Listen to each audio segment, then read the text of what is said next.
Olá a todos, eu sou o Dr. Luiz Fernando Brandão Diniz e fiquei responsável pelo módulo de cirurgia geral do curso preparatório para o Revalida 2020. Bom estar com vocês. Hoje nós vamos falar sobre câncer gástrico. Câncer gástrico. Bem, câncer gástrico, ele está muito relacionado às substâncias que são ingeridas, como produtos de alimentos defumados, porém ele está mais relacionado ainda à infecção pelo Helicobacter pylori. Como é sabido, a infecção pelo Helicobacter pylori, ela pode ter uma multidiversidade de comprometimento do estômago, né? E uma dessas possibilidades é a gastrite crônica atrófica, atrofia gástrica com metaplasia intestinal e adenocarcinoma gástrico. E é disso que nós vamos falar.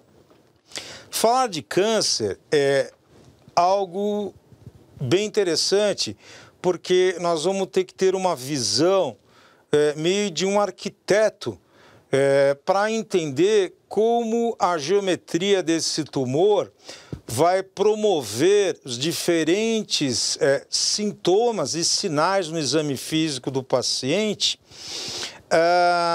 e também como nós vamos abordar, se possível, cirurgicamente esse paciente. Então, câncer gástrico. 95% dos tumores malignos gástricos são adenocarcinomas. Tumor carcinus maligno adenoglândula. Então, é um tumor maligno originado das glândulas da mucosa gástrica. É a causa comum de mortalidade no mundo. Acomete 2 vezes mais homens em relação às mulheres. A incidência está relacionada à região geográfica. Por quê que está relacionado a incidência à região geográfica? Países onde o consumo de alimentos defumados é maior, países onde o saneamento básico é menor e maior a possibilidade de infecção por Helicobacter pylori, os recursos são menores, menor a possibilidade de diagnóstico e tratamento do Helicobacter pylori, vão, claro, ajudar a predispor a uma mutação desse tecido da mucosa gástrica, né? Podendo progredir para a displasia, metaplasia e o adenocarcinoma. A incidência maior ocorre nos países asiáticos, né? Então, aí está relacionado ao que a gente falou, a questão do desenvolvimento econômico, alimentação mais com alimentos salgados, defumados, enfim. No Brasil, é um dos 5 tumores com maior mortalidade. Os melhores índices de tratamento de câncer gástrico, interessantemente, estão no Japão, né? Eles são campeões, nós não conseguimos reproduzir com todo o esmero de técnica, tática cirúrgica, a realização de tentativa de diagnósticos mais precoces, de profilaxia, nós não conseguimos reproduzir o sucesso que eles obtêm no tratamento do câncer gástrico. 5% dos tumores malignos gástricos são linfomas. Então, o MALT, que é o linfoma relacionado ao Helicobacter pylori, é um linfoma que se dá no estômago que você tratando a bactéria. Tumores carcinoides, carcinomas escamosos, então é um tecido que não é originado de glândula, né? E sarcomas, que são não originados de epitélio, são originados do estroma, do mesênquima, do tecido conjuntivo. Fatores de risco para o câncer gástrico. Como comentei, alimentos preservados com grande quantidade de sal. Então, a famosa, antigamente, né, não sei se ainda é um hábito esse, na região nordeste brasileira, de você pendurar a carne e salgar bastante para ficar tal da carne seca. Então, tem um grande conteúdo de sal, que por sua vez, ele vai ser um irritante muito grande para a mucosa gástrica, podendo promover alterações a nível de DNA e, portanto, formação de tumores. Alimentos defumados, a mesma coisa. Quando você defuma um alimento, a liberação de nitrosaminas, que vão interagir com o conteúdo cromossômico, abrindo certas cadeias e predispondo, por agressão, a abertura de certas cadeias de protooncogenes. O tabagismo é a ação, vamos dizer assim, o tabaco, primeiro, que ele é um vasoconstritor extremo, e segundo, a ação dele como um radical livre, lesando as células da mucosa gástrica. Baixa ingestão de fibras. Então, assim, é a mesma coisa que para câncer de cólon, né? A ingestão de fibras, ela protege. Por quê? Porque ela faz com que a mistura com líquidos promova uma distensão, uma maior contração daquele segmento, que no caso é o estômago, e no outro seria o cólon, e um menor tempo de contato de substâncias agressoras com a mucosa. Baixa ingestão de vitamina C. Linus Pauling já mostrou que vitamina C ela é um poderoso antioxidante, quelando substâncias capazes de promover a agressão epitelial e, com isso, a transformação, displasia, metaplasia, câncer. Baixa ingestão de antioxidantes, infecção pelo Helicobacter pylori, como a gente comentou, Helicobacter pylori, hoje a gente conhece a cadeia. Quando pequeno, a transmissão é fecal-oral, a gente põe a mão no chão, alimentos contaminados, água contaminada, ele entra para dentro da gente, na boca ele fica guardado na saliva e nas placas de tártaro. Vai para a câmara gástrica, podendo desenvolver um processo que nós denominamos de gastrite aguda, que é um diagnóstico endoscópico, né? Que pode evoluir para uma gastrite crônica, que não tem nada a ver com o tempo, mas sim com o tipo de célula que vai infiltrar o córneo da mucosa, uma gastrite crônica atrófica, uma atrofia gástrica com metaplasia intestinal e adenocarcinoma. Cirurgia gástrica prévia. Hoje em dia a gente não usa tanto a reconstrução que a gente chama AB2. Então você tem o estômago, né, grande curvatura, pequena curvatura, o duodeno. Quando a gente tem necessidade, quando o médico tem necessidade, cirurgião, de fazer uma gastrectomia, no passado se fazia a gastrectomia Billroth 1 ou Billroth 2. Billroth é o nome do cirurgião alemão. Então, na Billroth 1, você pegava o coto gástrico, pode ser uma gastrectomia 4/5, 3/4, 2/3, depende do tipo de cirurgia que você precisa fazer, não mais por úlcera péptica gastroduodenal, que depois que apareceu os ou histamínicos ou bloqueadores H2, inibidores da bomba de próton e o conhecimento do H. pylori, acabou essa história de ter que operar a úlcera péptica gastroduodenal, exceto em episódios de estenose, de tanta cicatrização, sem reconstrução ad íntegrum, e sim com uma reconstrução de alta carga de colágeno, estenosando, deformando a anatomia ou geometria do estômago ou do duodeno, né? Que aí há uma indicação de fazer diversos tipos de procedimentos, né? Mas quando se fazia a gastrectomia B2, o que era? Você retira esôfago, estômago grande, pequena curvatura. O coto que foi selado aqui, você tem a área que foi retirada do estômago e a primeira porção do duodeno, uma parte, aquela boca que ficou solta, você fazia ela ter uma anastomose látero-lateral com a câmara gástrica. Então, esse tipo de anastomose, o que acontecia? a câmara gástrica ela era banhada por sais biliares.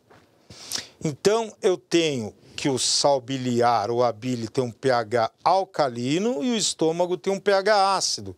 Então, eu tenho briga de epitélios, né? E isto, em 20 anos pós-gastrectomia, em média, poderia acontecer da formação de um tumor de boca anastomótica. Depois inventaram o Y de Roux, que já evita esse tipo de problema. Anemia perniciosa, que é uma patologia relacionada à gastrite atrófica. Grupo sanguíneo A positivo, síndromes hereditárias. Então, a gente vai ver também em outras aulas que há certas passagens de códices genéticos que predispõem à hereditariedade da formação de certos tipos de tumores. Síndrome de Lynch, que está relacionado ao tumor de cólon, Peutz-Jeghers, pólipos, Cowden, síndrome da polipose juvenil, polipomatose adenomatosa familiar e o câncer gástrico hereditário difuso. Classificação dos adenocarcinomas gástricos. Adenocarcinomas gástricos dividem-se em dois subtipos principais histológicos, intestinal e difuso, como a gente viu atrás. Intestinal. Estruturas na histopatologia ductais das glândulas são bem definidas. Quanto mais a célula tumoral se aproxima da normal, menor é a agressividade do tumor. Quanto mais ela se afasta da célula normal, maior é a agressividade desse tumor. Então, no caso aqui, nós temos estruturas de ductos glandulares bem definidos. Células tumorais grandes, figuras mitóticas abundantes, que mostram uma replicação grande, né? Então, aqui a gente também vai fazer uma parte que é assim, os tecidos epiteliais, como eles têm um turnover, ou eles têm uma replicação muito rápida, eles crescem rapidamente. Já um tumor de células de turnover zero ou lento, como o tecido neural, o crescimento de um tumor vai ser muito lento, mesmo que ele seja, a princípio, câncer, ou que ele seja, a princípio, um tumor benigno, mas pelo efeito de massa tem um comportamento de deslocamento dos compartimentos dos hemisférios cerebrais, dos lobos temporais, com compressão do tronco, degeneração rostro-caudal e morte. Então, figuras mitóticas abundantes, 90% de associação com Helicobacter pylori, maior incidência em pacientes idosos. Então, a gente lembra aqui que o paciente idoso, ele não tem a mesma circulação que um paciente jovem, né? Então, assim, o estômago, ele tem 4 artérias que irrigam abundantemente ele. É muito difícil não ter essa macrocirculação boa, mas a microcirculação, o uso de anti-inflamatórios não esteroidais ou o AS em baixas doses, isso associado ao Helicobacter pylori, faz com que ocorra maior incidência em pacientes idosos, que são os que usam, pela comorbidade coronariana, ácido acetil salicílico em pequenas doses, né? Frequência elevada em países com alta incidência de câncer gástrico.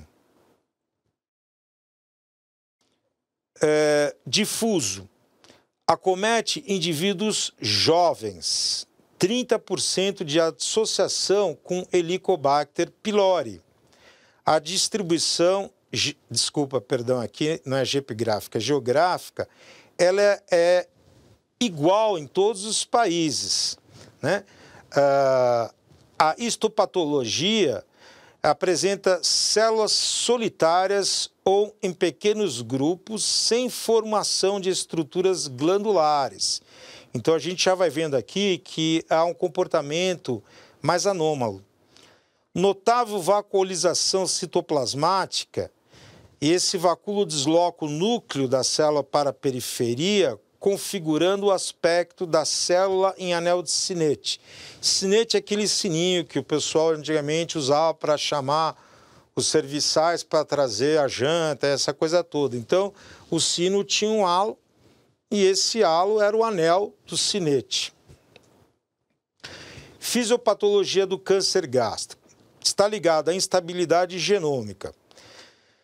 Microsatélite é um tipo de instabilidade de uma área pequena de tecido, que corresponde a 15%, relacionada à inatividade das proteínas MLH1. Câncer é uma sopa de letrinha, gente, então a gente vai ter que ir se acostumando. Essas proteínas, elas estão relacionadas a reparos do DNA, promovendo assim, então, o carcinoma do tipo intestinal, com localização preferencial antral, e com menor incidência de metástase linfonodal, portanto, com maior sobrevida. Então, a gente vai vendo que a histologia, o tipo de comportamento celular, vai implicar diretamente na sobrevida do paciente. Outra instabilidade genômica é a cromossômica, que corresponde aos outros 85%. Nesse caso, vai ocorrer alterações no número e estruturas de partes ou até de o cromossoma inteiro, né?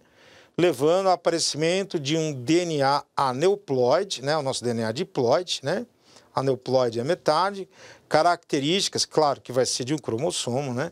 Características clínico-patológicas que são bem específicas, dando um determinado tipo tumoral com padrão de progressão e de metástases.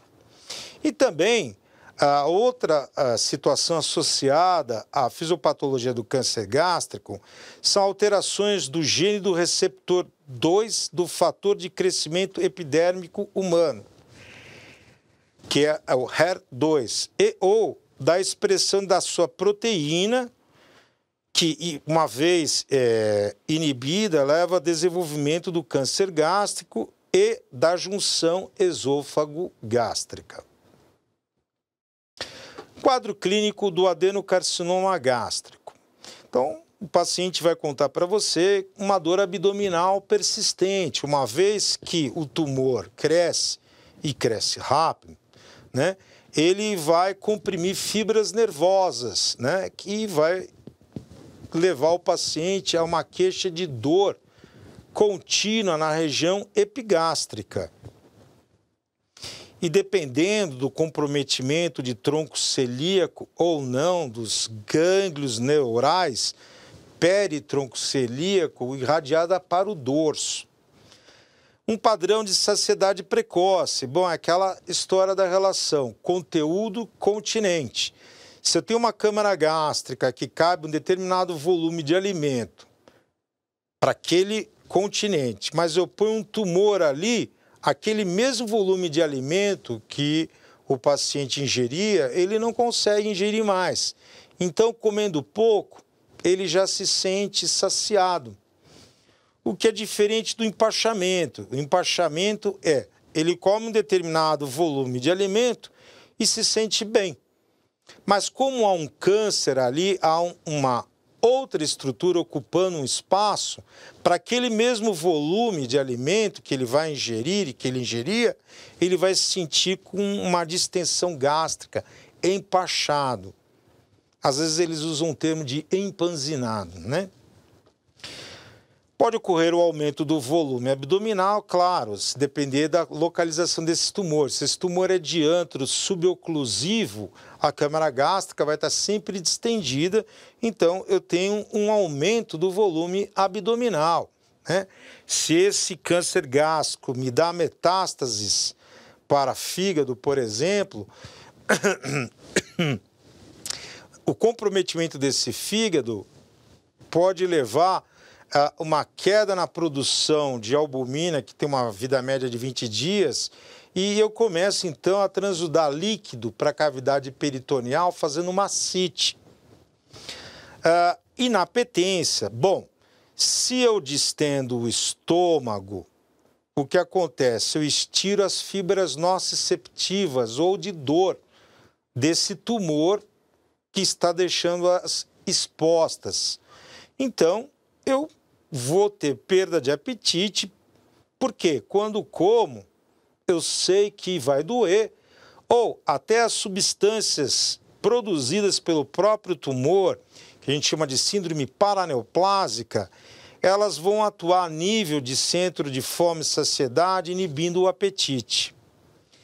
Náuseas, reflexamente, né, a distensão gástrica, ela leva via nervo vago ao centro do vômito, um estímulo me dando náuseas e até vômitos. Emagrecimento. Bem, o tumor é um problema, né? As células marginais, que são as células tumorais, elas te comem o paciente, né? Tudo que o paciente come é utilizado para alimentar o tumor e não os tecidos dele.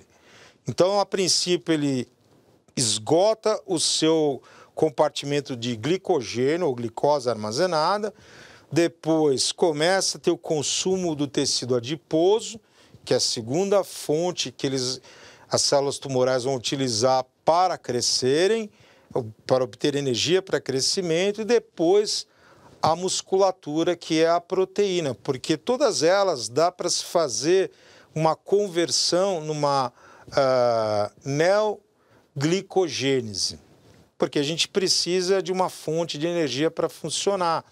Então, você não se alimenta, você alimenta o tumor. Perda de massa muscular, como acabei de falar agora, quando você começa a consumir a musculatura, você observa que o paciente ele vai definhando, né?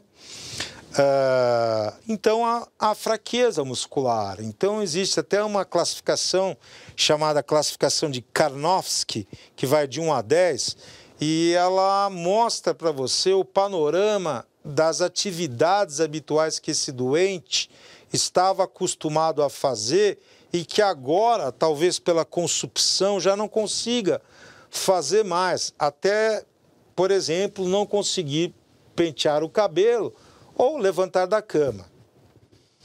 Hematêmese, né? Então, o tumor, como ele vai crescendo, multiplicando, a área central começa a receber menos sangue, então ocorre uma necrose, vamos dizer assim, de amolecimento ou gaseificação ali das proteínas, e pega um vaso de submucosa importante e começa a ter uma hemorragia digestiva alta que se exterioriza como hematêmese ou melena, se o trânsito intestinal não for acelerado, ou enterorragia, se o volume for tão grande que acelera o trânsito intestinal. Gente, sangue no estômago, no intestino, estimula o sistema nervoso entérico a aumentar o complexo motor, né, as ondas peristálticas, então eu posso ter exteriorização de enterorragia apesar do sangramento ser gástrico. E se o tumor estiver na junção esôfago-gástrica, eu posso ter disfagia, que é a dificuldade da passagem do alimento. Começa a dificuldade com sólidos, pastosos, até chegar em líquidos. Isso é importante de ser ouvido, em quanto tempo isso aconteceu no paciente. E também de odinofagia, já que eu tenho uma massa crescendo para o interior, toda vez que o alimento passa e distende essa estrutura que é o continente desse volume passando, essa distensão pela sensibilidade visceral vai provocar dor, que é a odinofagia.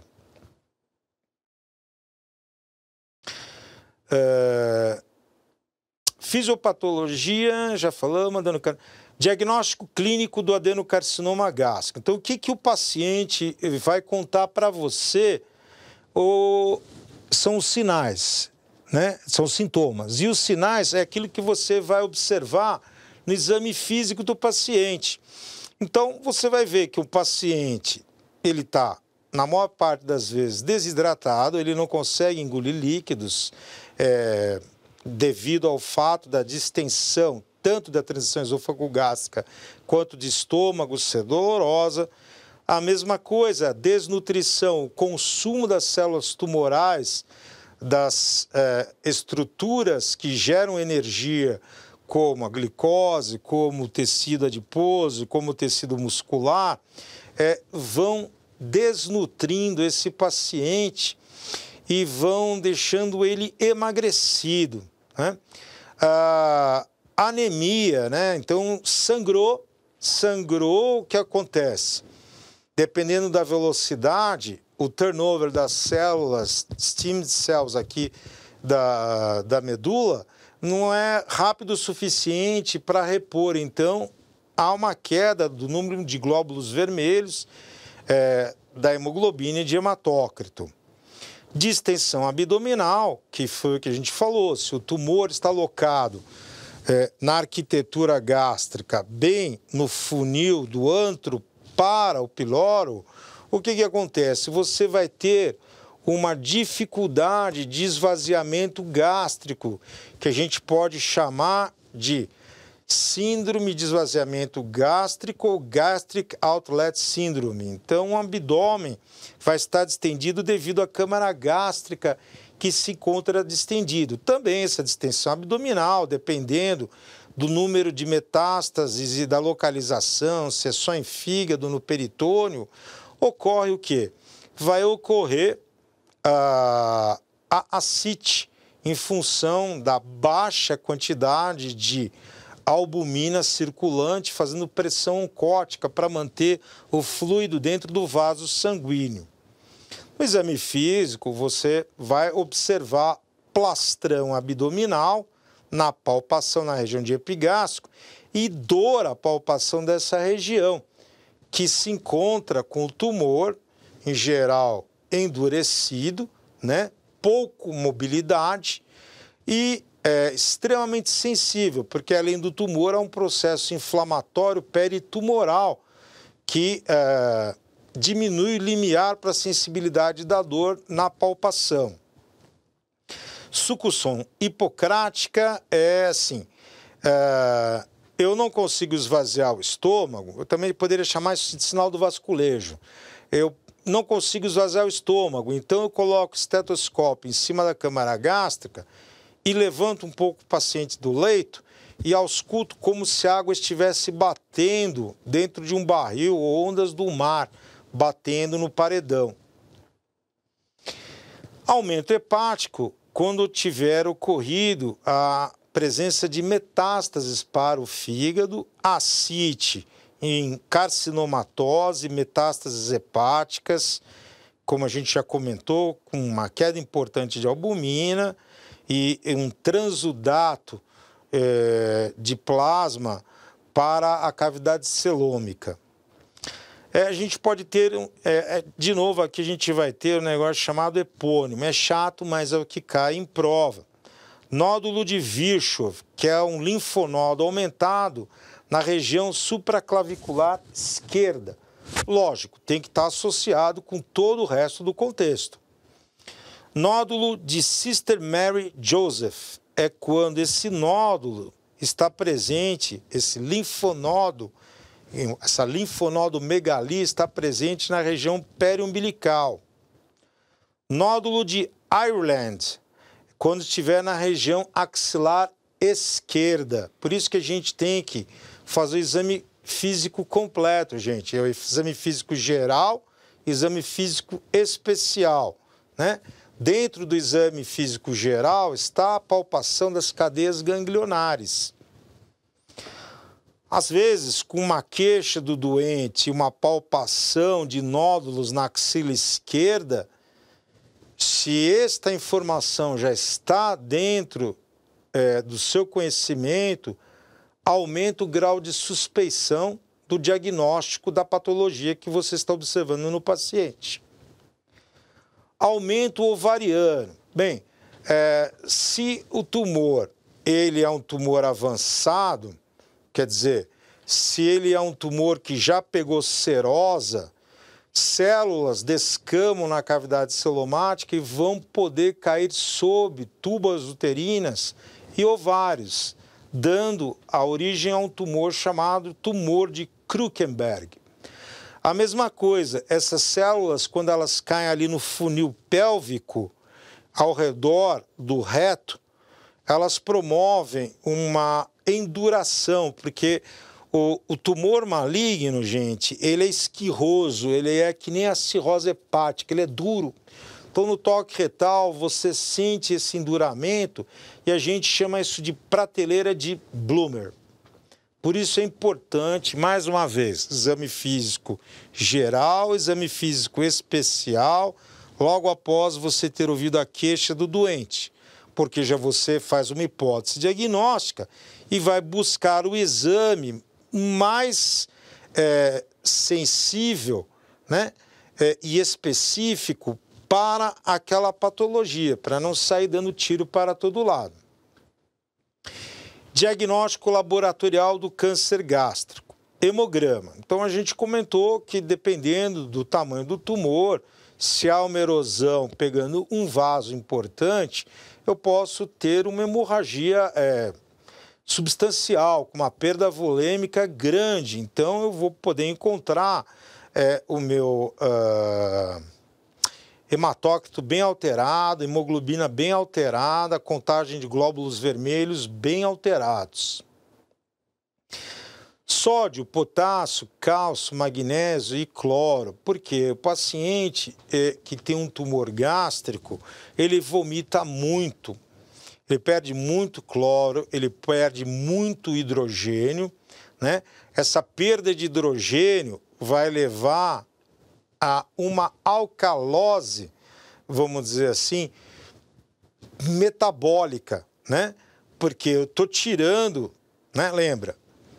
CO2 mais H2O, H2CO3, que vai dar bicarbonato e H+.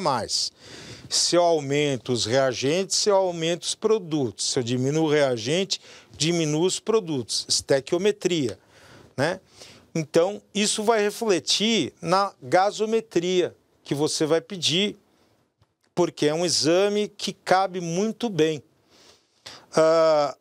O cálcio e magnésio estão relacionados ao complexo actina-miosina, a contração e a serem elementos químicos extremamente importantes nas reações químicas que acontecem em hidrólise intracelular. E o sódio e o potássio, porque também perdemos pela lesão celular e eles alteram a diferença de potencial celular, levando a alterações no padrão de movimentação peristáltica e, no fundo, do funcionamento do corpo inteiro. Ureia. Bem, se eu vomito muito e não tomo líquidos, eu posso entrar em uma redistribuição de fluidos, né? E essa redistribuição de fluidos diminui a volemia circulante no corpo do paciente. E isto faz com que a pressão arterial média, que é a cabeça de perfusão de pressão do rim, seja baixa. Então, esse rim que teria de filtrar as substâncias tóxicas e eliminá-las na urina, não o faz. Então, nós temos uma insuficiência renal aguda, pré-renal, que estoura primeiro a ureia e, quando atingidos 50%, pelo menos da função renal, a creatinina dobra. TGO, TGP. Eu penso na possibilidade de metástases ou vejo mesmo a presença delas em exames de imagem, vou suspeitar que as células hepáticas estarão lesadas.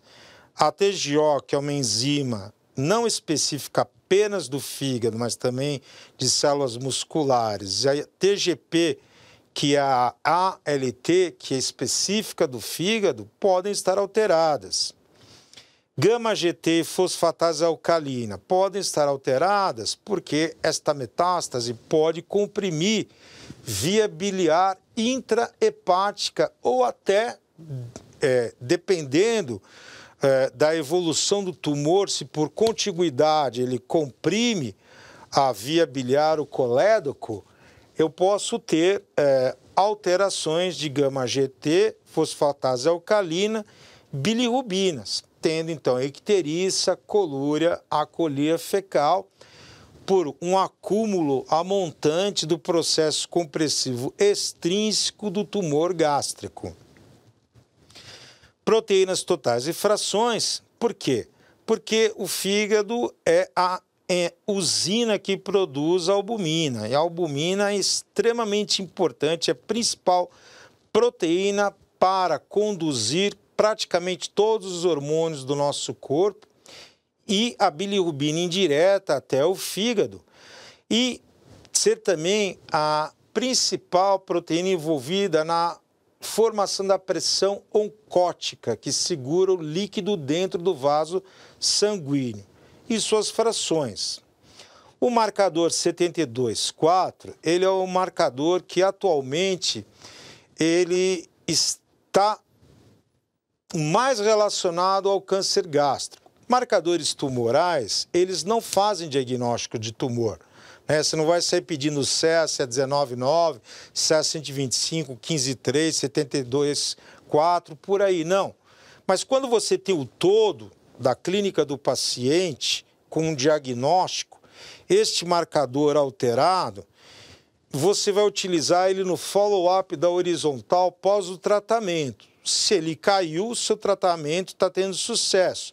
Se ele subiu, o tratamento está sendo ineficaz e a doença está progredindo. Coagulograma, extremamente importante, por quê? Porque o fígado é a usina da produção dos fatores de coagulação. Então, eu posso começar a ter discrasias sanguíneas em função de várias metástases hepáticas, prejudicando, assim, a formação desses fatores de coagulação sanguínea. Diagnóstico de imagem do adenocarcinoma gástrico. Raio-x de abdômen em pé. Bem, se o câncer gástrico está bem ali na saída do antro para o duodeno, o que acontece? Suboclusivo, eu vou observar uma linha preto-branca e uma distensão gástrica. Esse é o nível hidroaéreo em câmara gástrica, mostrando dificuldade de esvaziamento do mesmo. Esôfago, estômago, duodenografia contrastada. O paciente ele pode tomar um contraste que pode ser único ou duplo, que é o bário ou o bário associado a uma fonte de CO2 efervescente para distender e pintar a parede da câmara gástrica com o bário, que ele é radiopaco. Então vai dar um grau preto-branco, aqueles tons de preto e branco, né? Fazendo ou desenhando o formato do tumor. Porém, apresenta 50% de falso positivo esse exame. Endoscopia digestiva alta, né? Que pode apresentar 5% de falso negativo na biópsia gástrica, faz com que, pelo menos, sejam realizadas 7 biópsias gástricas, o que aumenta a sensibilidade desse exame para 98%. E é importante você fazer a biópsia, porque com a biópsia você vai poder fazer um estudo imunistoquímico e com isso você vai poder ter nome do meio e sobrenome do tumor. Tomografia computadorizada de tórax, abdômen e pelve para fazer a complementação do estadiamento clínico, que é a história clínica do paciente, o exame físico do paciente, exames laboratoriais que você fez nesse paciente, direcionados porque você quer encontrar, exames de imagem, como por exemplo endoscopia mostrando o tumor, e aí a gente vai ver mais para frente a ecoendoscopia, Então, para complementar o estadiamento, eu faço a tomografia para ver a presença de metástases, fazendo também o PET-TC, ou PET-CT, que é Positron Emission Tomography e tomografia computadorizada. O que é isso? Eu utilizo um marcador radioativo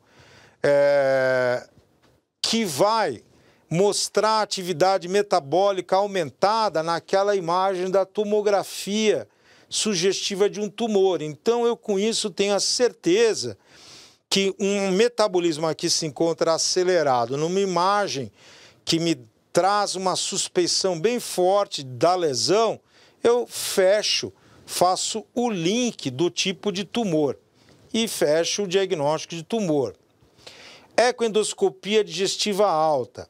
Ecoendoscopia digestiva alta é o ultrassom que se encontra na ponta do endoscópio e esse ultrassom ele consegue observar as camadas mucosa, submucosa, muscular, serosa, que é extremamente importante para a gente poder ver se é um câncer gástrico precoce ou um câncer gástrico avançado. E estudar a cadeia linfonodal, que é extremamente importante de ser conhecida para se realizar as ressecções D1, D2 e tentar as formas cirúrgicas de tratamento desse tumor. Vamos ver mais para frente. Atualmente, nós podemos, com toda a história clínica, exame físico do paciente, exames laboratoriais, exames de imagem, entendermos que aquele é um câncer ressecável, ressecção R0. Ressecção R0, o que é? É quando as margens macroscópicas da lesão e microscópicas visíveis durante o congelamento ou depois na histopatologia, elas não têm comprometimento. R1, a ressecção macroscópica, aparentemente não tem comprometimento, mas no congelamento ou quando você fazer histopatologia, há comprometimento das margens. E ressecção R2 é aquela ressecção onde você visualiza que sobrou tumor. Se você necessitasse tirar todo o tecido tumoral, você iria aumentar a morbimortalidade de maneira exponencial no paciente, né? Então, esses são os níveis de radicalidade de ressecção da lesão. Então, hoje em dia, com tudo isso, achando que nós vamos fazer uma ressecção R0, você se surpreende quando passa o laparoscópio para fazer a ressecção ou faz a laparotomia e encontra implantes tumorais no peritônio que não são visíveis em exames de imagem. Então, há um protocolo para certos casos em onde você realiza a laparoscopia prévia. Se você já observa carcinomatose, implante peritoneal, você muda completamente a sua abordagem de tratamento. E a gente também colhe o líquido peritoneal para ver se há células tumorais presentes nesse líquido, o que dá um estadio completamente diferente, que aí é o estadiamento clínico-patológico, né? Então, o estadiamento clínico é aquele que é feito em cima de queixas clínicas, sinais, sintomas que o paciente... queixas clínicas que são os sintomas que o paciente conta para você, os sinais que você observa no exame físico, os exames complementares direcionados para diagnóstico da doença e nós temos, então, aqui um estadio clínico. Quando eu levo para a histopatologia, eu tenho estadiamento clínico patológico. Então, a citologia faz parte do estadiamento clínico patológico. Aqui é a classificação endoscópica de câncer gástrico. Então, nós temos câncer gástrico classificado em avançado, que é o Borman, e precoce, que é a classificação japonesa. Resumidamente, câncer precoce, ele não passa a submucosa. Então, mucosa, submucosa. Entrou muscular ou na serosa, ou além disso, esse câncer é avançado. Então, a gente observa aqui tumores avançados. Tipo 1, ele é essa montanhinha aqui. Então, olha as camadas. Mucosa, submucosa, muscular, serosa. Ele invadiu. Então, ele é avançado, porém, ele é um tipo de elevado. Então, Borman tipo 1. Tipo 2 é o elevado em que ocorre uma ulceração grande. Então, é um deprimido associado a um projetado. O tipo 3, a gente tem um crescimento do tumor mais lateralizado, apesar de uma certa elevação. Mas há o nicho seroso e uma disseminação mais laterolateral ou em horizontal, não na vertical. E o tipo 4, praticamente não há nenhuma elevação, há uma pequena depressão, mas um comprometimento difuso. Seria o que a gente chamaria de linites gástrica. E no câncer precoce, classificação japonesa. Vamos lá. Então, a gente já sabe que ele é limitado à mucosa submucosa, portanto, é passível de ser curável por ressecção, mas 5% deles, mesmo sendo precoces, podem apresentar metástases linfonodais. Então, tipo 1, protruso, é a bolinha. Tipo 2, superficial. Então, ele é elevado, mas nem tanto, podendo ser um elevado apenas, um plano levemente elevado ou um deprimido. E o tipo 3 é aquele escavado, né? Então, ocorreu o comprometimento de mucosa e submucosa. E aí existem as associações. Então, 2A, ele é elevado. Então, olha os bordos elevados. Mas ele está associado a um 2C. 2C deprimido. Então, há uma escavação. 2C mais 2A. Então, 2C é o tipo deprimido, 2A elevado a uma vegetação no centro da depressão. 2B mais 2C, então, ele é plano, mas tem uma depressão no centro. 2C mais 3, então, ele vai ser do tipo com uma depressão, mais uma escavação, que é o que a gente está vendo aqui. Deprimiu em nível da mucosa e escavou. E, finalmente, o tipo 3 mais 2C. Então, é a escavação com uma certa depressão dos bordos em relação à altura da mucosa normal. Então, são classificações endoscópicas que vão orientar o tipo de tratamento, morbimortalidade do processo, agressividade desse tumor, tá?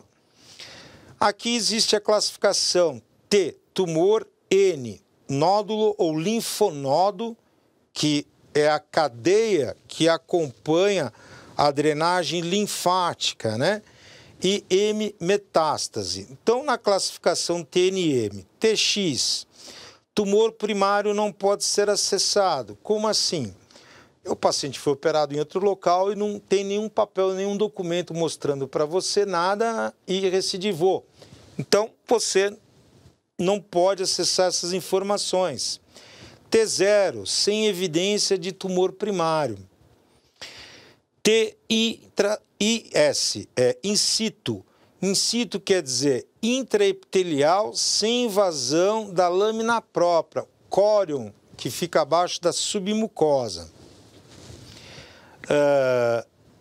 O tipo T1, tumor invade a lâmina própria, a muscular da mucosa ou a submucosa, o que vai originar o T1A e T1B. No T1A, ele invade a lâmina própria ou a muscular da mucosa, e no 2B ele invade a submucosa. Veja, esse nível de invasão, gente, é importante porque ele representa o quê? Disseminação perineural, disseminação vascular venosa arterial, disseminação linfática ou disseminação por contiguidade do tumor. Então, quanto mais eu vou aprofundando, pior vai ficando o estadiamento do tumor e, portanto, maior a morbimortalidade do paciente. T2, o tumor invade a muscular própria, então é a circular e a longitudinal da câmara gástrica, que tem 3. Também ela tem uma outra camada que imbrica com essas duas.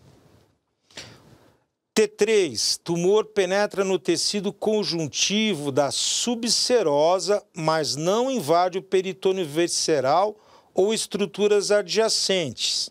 Já no T4, ele invade a serosa, o peritônio visceral ou as estruturas adjacentes, sendo que o T4A é só a serosa e o T4B estruturas subjacentes ou adjacentes. Aqui, os linfonodos regionais, que são uma classificação que vai indicar a dissecção que eu vou fazer das cadeias linfonodais junto com a ressecção do tumor.